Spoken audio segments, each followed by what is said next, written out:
Hello everybody, the lecture of today is about microfluidics and lab on a chip.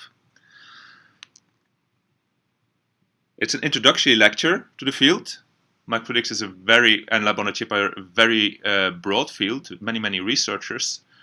Often the research is very application specific, medical specific, and therefore there is no time in this specific lecture to go into too much depth. So but I'll try to give you a view on this field. Okay, so before I start, if you want to read more about the field, I have two publications that I really suggest you have a look at. The first one here is that's an introduction to a PhD thesis from a student from Chalmers.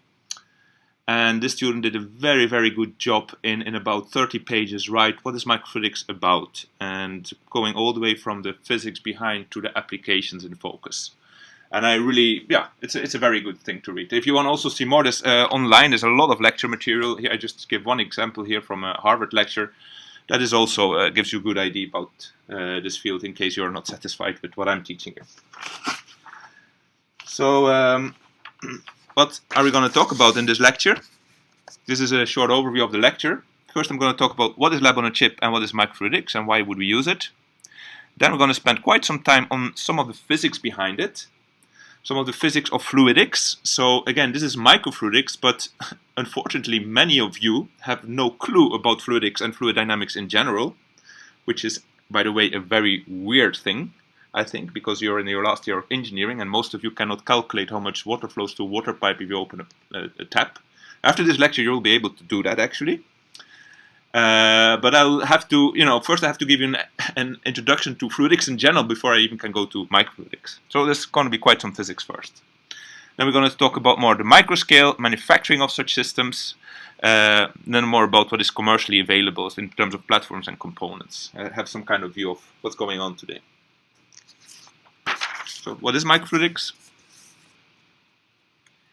It is the field of engineering that copes with fluids, so that can be gas, liquid, or plasma, or fluidized particles, but typically it's going to be liquid.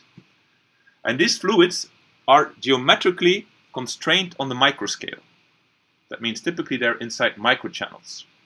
And what does that mean, constrained on the microscale? It means that the fluid is at least either in 2 dimensions or in 1 dimension between 2 plates. It's like if you have 2 plates that are very close to each other, say 50 micrometer, the liquid that's in that slit will behave microfluidically. And so, therefore, this is kind of part of microfluidics. So it's a liquid that is within a very small solid domain. And as I said, it combines the field of physics, fluid mechanics, manufacturing technologies, application, biomedical, and engineering, etc., etc.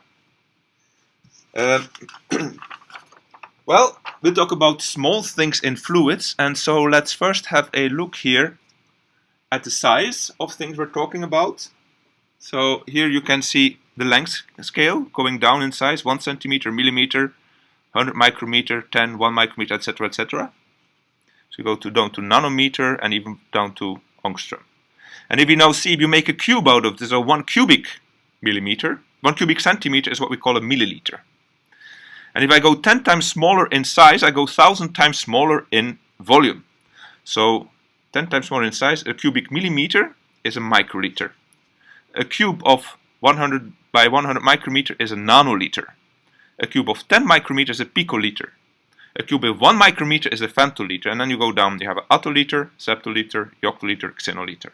And microfluidics is typically the field where you talk about channel sizes or recipient sizes below 1 millimeter down to, say, the micrometer size. If you go 100 nanometer or below, typically you call it nanofluidics. So it's a bit of gray zone what's the difference between micro and nanofluidics. But we'll see that the physics on the microfluidic scale is quite specific, and specific effects are going to be dominating, different effects than on the macro scale. Again, if you go to nanofluidics, the reason why, if you go below like 100 micrometer, below 100 nanometer, and we call it nanofluidics, the reason for that is that the physics again on that scale are again going to be different than the ones on the micro scale. It's going to be much more electrofluidic effects that are going to be dominating. But it's time for a first quiz. You see a number of objects, and please place those objects in the right kind of size scale.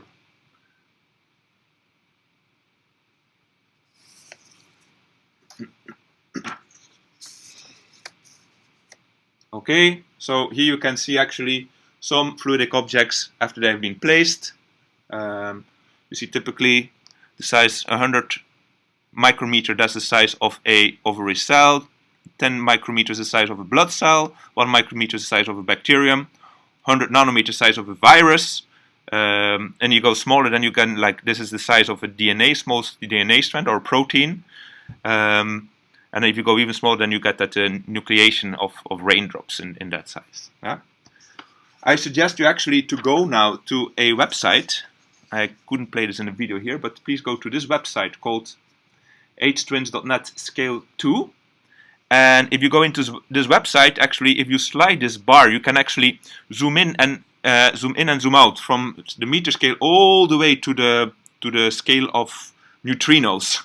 And you can all the way up to the scale of galaxy clusters, and so you see on different scales how different objects are.